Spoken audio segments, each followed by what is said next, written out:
Hello, welcome to Spotlight, shining brightly over the island's art scene. Spotlight, brought to you by the Isle of Man Arts Council. This evening, we hear from a first-time author about her collection of children's stories, Nursery Days. Enjoy a walk around the Loom Gallery in the company of artist Valerie Galpin. And anyone fancy a drag queen pyjama party? Sound good? Stay tuned.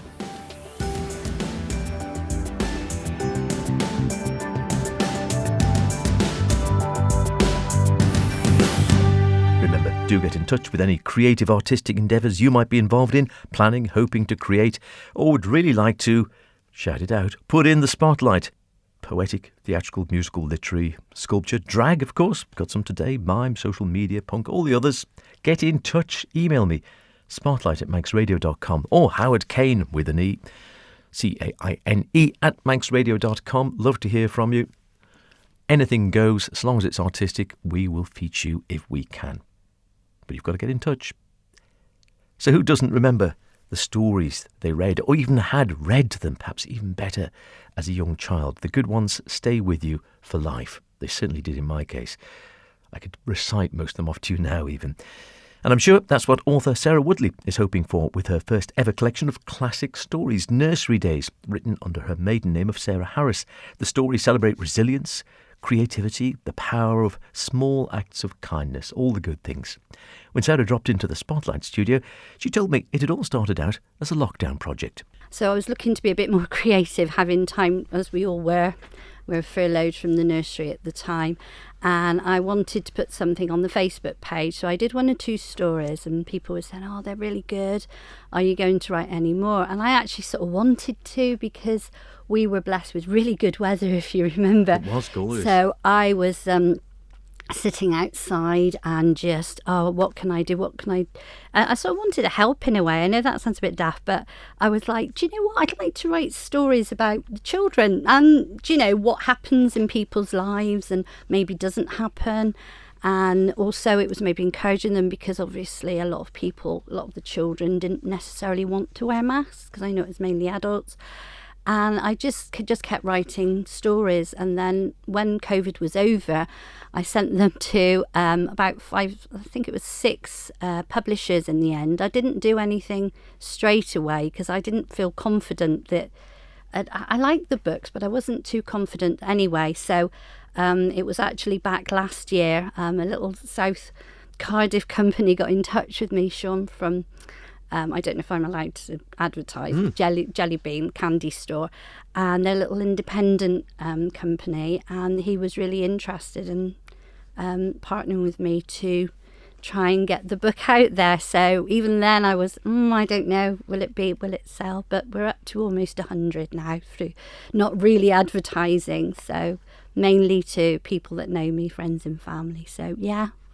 Lovely. And you hinted at there, so you work with children in your day job as well? Yes, I'm a nursery practitioner, yeah. I work for a nursery down south. Happy Days was a brand new nursery, but I've worked in...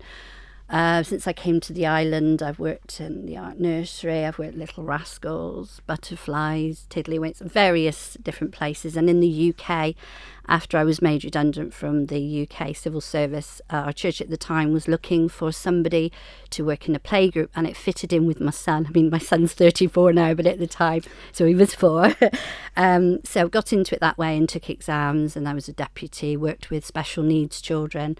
So I've worked with them since I was 29, and that's like almost 30 years now. So children are really interesting and challenging, but just so interesting. You can see their personalities develop, and I just love working with them. Yeah. And all the stories, they're proper, what I'd sort of say, old school bedtime stories. I was very lucky, I must admit, of a generation that my parents always came up, and my dad in particular would come up and read to me at night in bed, you know. And it'd be ideal for that sort of thing, I suppose. Or I think, are you suggesting classroom as well for discussions? Yes, I think that would be, although it says Nursery Days, obviously there's reception, there's year 1, year 2. And yes, definitely. I mean, I know through just talking to children, yes, actually, happily, parents still read to their children. There's a lot of nurseries now that maybe have, like, I got in touch with the mobile library, so that every nursery I've gone into on the island, managed to get the mobile library into there. And so we have visits from them. So children are taking books home, and that encourages the parents to read to them. So, yeah. It's always been a good thing. Got to give a special mention to your dad as well, Yes, because it's not bless only him. are they your stories, but there are beautiful line drawings and a gorgeous front cover for the book Nursery Days, which are lovely illustrations done by your dad. I know, Clive Douglas Harris, yes. So I really wanted to keep my maiden name. Years ago, I was writing lots of stories, and I just thought, do you know what, keep it in the family, even though my name's Woodley, I've remarried. My husband coloured, he's a school photographer, so he coloured the front, but I wanted to keep it actually black and white, but obviously that's more appropriate and a bit more colourful. Well, the front cover's glorious, isn't it? Because it's got a sort of almost like an Art Deco vibe to it, doesn't it? Sort of 1930s vibe, and a little chap with a hat, and he's got his wellies on, and his coat, and hands in his pockets, scuffing up the leaves. I still do, to be honest with you. But yeah, and I looked at it, oh gosh, it's Christopher Robin-esque, isn't it? It is a bit, yes. It really is of that sort of era. Terrific stuff. So yeah, so beautifully illustrated as well. Did your dad enjoy the process as well? Did he? He did. Or did you force him into it? Well, he said, "Well, I think I'm going to be precious." He was going to be precious. He said, "Because I'm a bit slower with the arthritis." But actually, he did actually about 20, I think, and we whittled them down a bit, and he had to draw another one. But yeah, so he's still active with, making things. I mean, when we were growing up, I know this isn't to do with the book, but when we were growing up, for my brother and I, he's always making wooden toys and various things, very creative, but also loved drawing, painting, marquetry, you name it. And he's still doing that, but not as much now. But yeah, still drives, still quite active. And the ideas for the stories you hinted at there, are they things you get from sort of real life as well, from your day job, seeing kids, talking to other children, seeing other parents? I think so, yes. I mean, I just love sometimes obviously I interact with them, but just listening to their conversations and just what excites them, and I normally say, all right, let's go for, have a look out for or go on a treasure hunt when we're outside, even if it's finding feathers and things, and then that can lead to a story or their experiences. And also, yes, being, around children, hearing just different things they've done with their families. So it's sort of from that, and also from working with them. And also my son, but obviously he's a lot older now, so it's trying to remember. But yes, yeah, I've always liked to do, active things, and, very much into steam trains and things like that. So those are probably going to be some more stories. I'm learning how to fly drones and radio control gliders and things. So I've been doing that for a few years, yeah. So maybe that might be somehow I might work it into the stories, yeah. So you're hinting at, I was going to ask exactly that, this lovely book here, but are we seeing or going to see more volumes, do you think? I'd love to. That's my dream, actually, just to be able to just leave work and just write. I know that's not going to happen yet, but I've got some ideas for stories now, so I'm working on that now. So that would, I'm hoping, within the next year or two, maybe. Keep our fingers crossed. We'll look out for it. In the meantime, if people would like Nursery Days for their own children, where can they get hold of a copy? At the moment, because of just starting out, fledgling business, if you like, I would just say my email address, which is sarahiom2020@gmail.com, or an easier one, I don't know, my husband, Steve at stevewoodley.com. He's a school photographer, so maybe people know that one. I'm just going to do it as email at the moment, and then they can contact me, and then I'll let them know. Sort them out. Yes. Brilliant. Thank you. Well, listen, lovely little book. Best of luck. Stay in contact, and we'll hopefully chat again when the next volume comes out. Oh, thank you so much. Thank you very much. It's a lovely little book, and the front cover illustration by her dad is delightful. That address again, if you want a copy, Sarah with an H, sarahiom2020@gmail.com, or perhaps the other she gave you there, Steve at stevewoodley. That's WOODLEY.com. Spotlight, brought to you by the Isle of Man Arts Council. Now, we enjoyed a walk around the wonderful Architecture in Art exhibition at the Loom Gallery in Laxley last week, and a chat with one of the artists who are exhibiting there, Martin Hearn. Another artist who was there at the time was Val Galpin, and of course, we had a chat with her about her work. Paddle down the gallery a wee bit, going past some of these lovely pictures. We'll meet up with Valerie down the far end of the gallery first. So, very good afternoon to you. Hello there. And beautiful paintings down the far end here. So tell us a little bit about some of your work then. What sort of, it's all coming from architecture, some gorgeous colours. What drives your inspiration when it comes to this type of art? Where this particular series started was having moved house to live in Onken. And our house looks north towards Snaefell and overlooks the Onken Fields landscape between. And the landscape is dotted with little farm buildings and big farms and all sorts. And this one here with the mauve roof, that one is clearly visible from our house. And at the time it was very ramshackle and dilapidated. And it just took my fancy. So I since I've done that painting, the whole farm has been renovated and it now is really swanky. So I've got it at a moment in time there. The Kate's Cottage is another one which we can view from the bedroom window.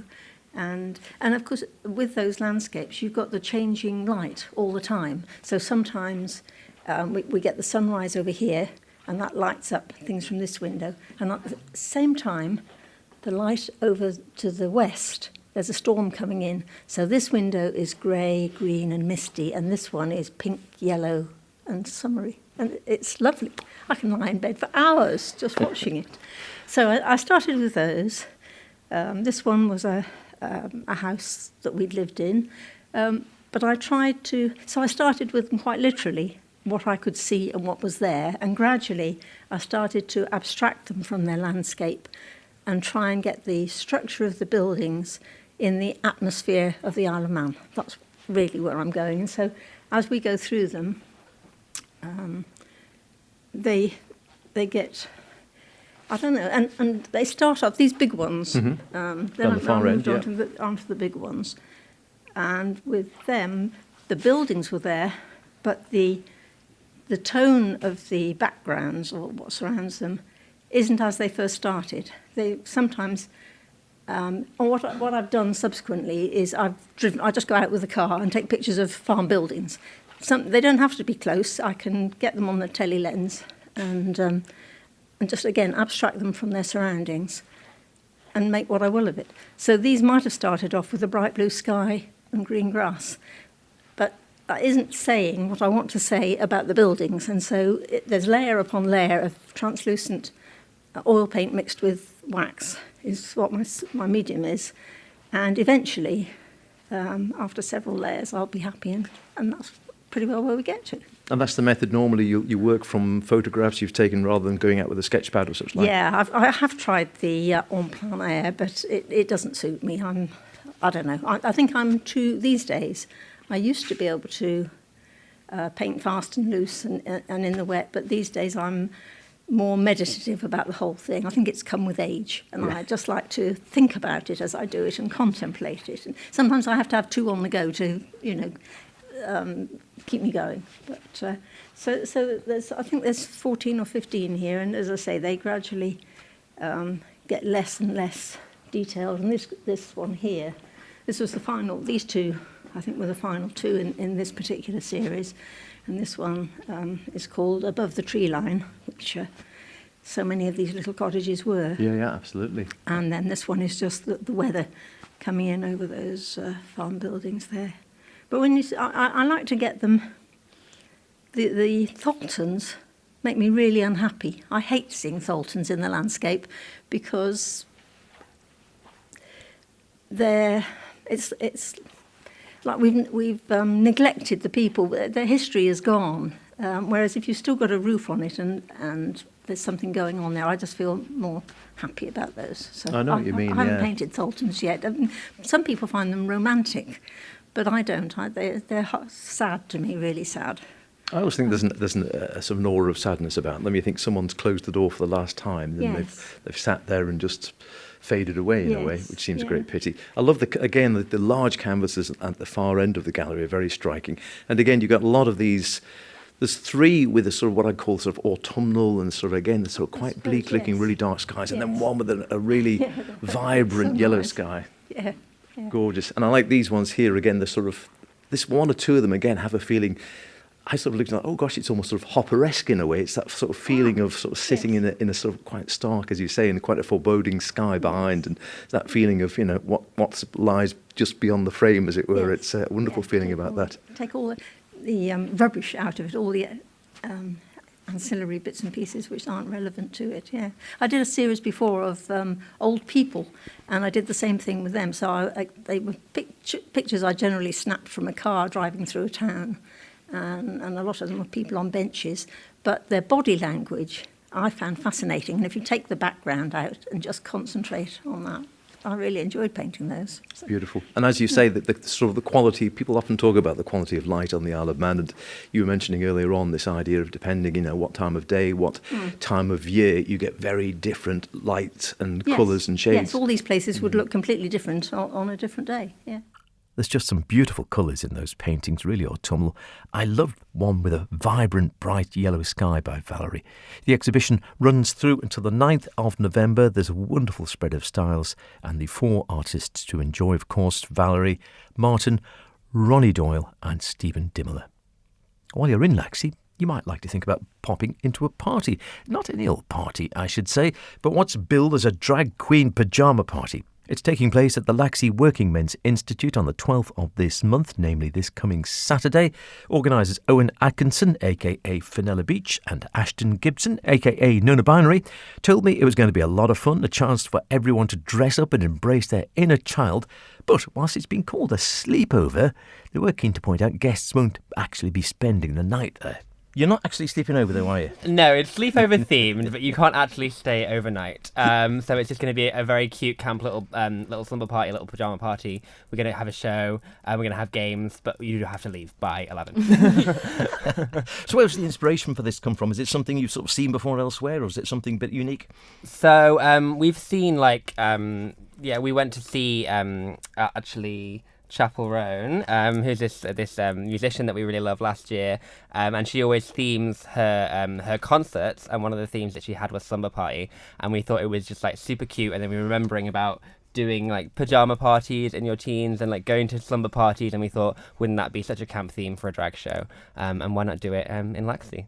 Absolutely. Nona, are you sort of performing as well, or is it just a get together? Yeah, absolutely. We both me and Fenella will be performing throughout the night, and we also have a special guest. We have Miss Dee Dee, who is our friend and also a burlesque superstar. So we've got all different kinds of performances as well as games, like you mentioned. Yes. We've got party bags. We're going to do quizzes, all the kind of stuff that you used to do when you were a teenager with your friends at sleepovers. We're going to heal everybody's inner child at this sleepover show. But just to clarify, it will be 18 plus. Well, so the inner child can come, but the actual children cannot. So what's the sort of overall theme? It is just this sort of party vibe, is it? Or yeah, totally.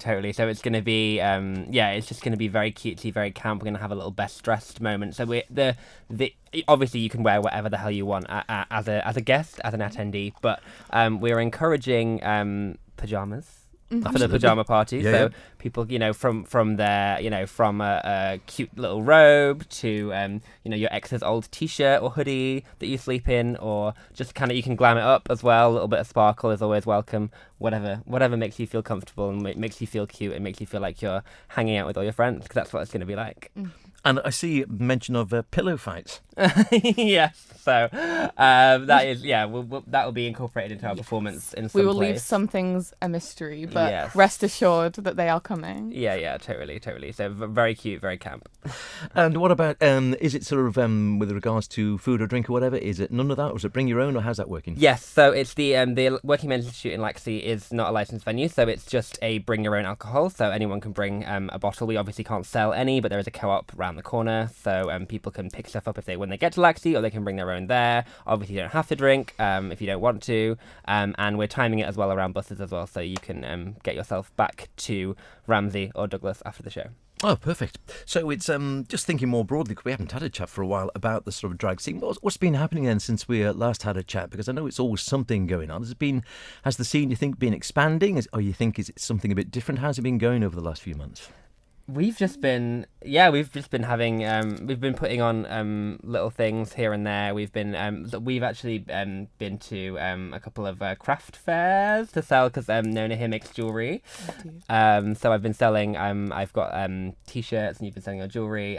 We've been just getting out and about, and I think we've been focusing a lot of our energy into Kiki's drag brunches as well, which happen as much as they can. And you should definitely keep an eye on both of our social medias, because we have got something in the works coming very soon. Terrific. And I remember we were talking about that and how the drag brunch has been going, because that was something, a bit of a new initiative again, sort of drag and the brunch. You know, you always think very much of perhaps at this end of the day, more of the late evening sort of burlesque and such like. How the brunch has been going? Really, really well, actually. Yeah, they've been super cute, and we love working with Kiki. Obviously, it's a great venue, and it's nice to it's good to have that kind of interactive show experience, which I think obviously this one will be because we're going into the evening, so this sleepover show will be a little more sexy, shall we say. But we will have that kind of interactive performance as well, and that kind of doing that with brunch has made you has made us be able to perform in a way where it's, yes, we're on the stage and we're doing a thing, but we're also at times we're in with the crowd and we're having fun, and we're moving around, and we're moving between the tables, and we're saying hi, and and we're hosting in different ways as well. So it's again, really sort of nice. clubby burlesque sort of feel. Absolutely, totally. Definitely, especially for this one, for sure. Yeah. I think that we've done the drag brunches for a little while, and we love them. It's just 100% queer joy. Like, I love bringing people into that space. But one of the reasons why we've decided to organise this show of our own accord is just to have something different. We've been doing a lot of drag in the day. We're going to bring it later on, but like you said, it's going to be more sultry, definitely strictly 18+, and it's going to be really good. Yeah, and we're really excited to have Miss Dee involved as well, a bit of burlesque to get the heartbeats racing and get everyone whooping and cheering and hollering. Absolutely. She is wonderful as well. She's a vision. You aren't ready. Yeah. Yeah. And what's this? Because I think we've mentioned this before. Is there a big difference between drag and burlesque, or do you see them as one and the same? Or so there's definitely elements of crossover for sure. I think drag is rooted within a queer art form, right? So it's kind of specifically playing with gender in different ways. Obviously, a lot of people know about drag queens, but there are different forms of drag. You can have drag kings, you can have drag, all kinds of everything. Whereas, I think drag certainly takes elements from burlesque, but burlesque, every performer you're going to talk to will probably have a different definition, right? But burlesque is more based around, I don't know. You're very, not that you can't be loose, but you're very posed. You're very specific. You're very you've got choreography, and you're taking off your clothes in a beautiful, seductive, and sultry way. And whereas drag, I think, expands in lots of different ways. But I mean, there's lots of crossover, and there's lots of crossover on the Isle of Man as well. We love working with Dee and other burlesque performers over here. So it's all just a great big party. Terrific. And just finally, you're both very well known on the circuit, Vida as well, of course. You were saying, we get drag kings, drag queens. Do we see, or have you seen more sort of coming onto the circuit? Yes, for sure. Yeah. There's lots of drag performers over here. There were just last weekend, I think there was a drag event at Quids that was like drag and then a little bit of music as well. So yeah, there's lots of us all swimming around.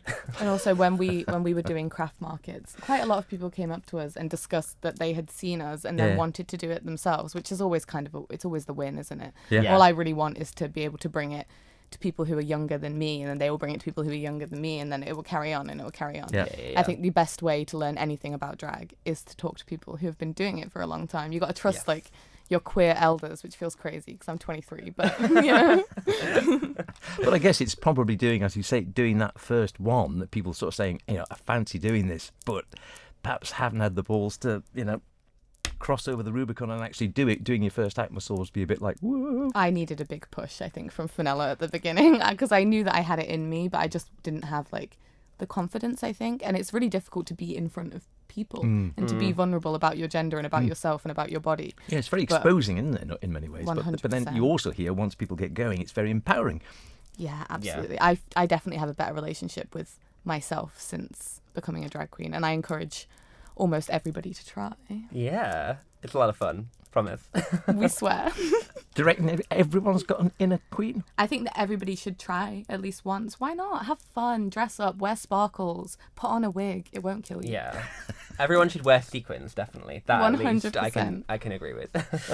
Nothing to dislike there. Just give us the details again then. Sounds like a cracking night out. Over 18s, not actually sleeping over. No. Just bring your gym jams or whatever, and you want to find out more, where'd you go? Yes, so you can find out more on our social media. I'm at Fenella Beach, and I'm at Nona Binary. and we're both all over social media. You can you can find out all the information there. But it's Saturday the 12th of October.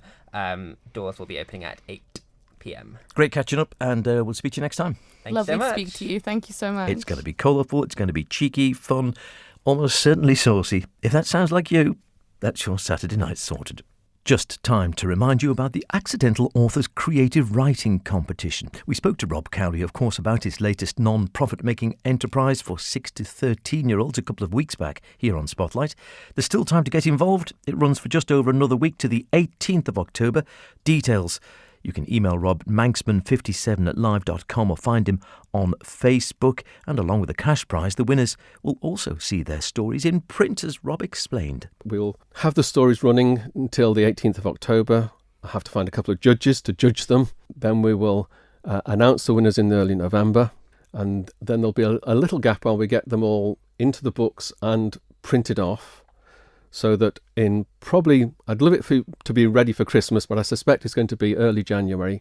We'll have a big event where we have a book launch and invite all the winners. Then hopefully everybody can start buying the books again because they'll raise money for the charities on the internet. What are you waiting for? Get involved. That's about it for this week. If you want to hear anything again, go to manxradio.com and download the Spotlight podcast. Listen where and when you want. Why not try it whilst out looking for conkers? Why not? See you next week. Until then, look after yourselves. Whatever you're doing, be creative about it. Hemo.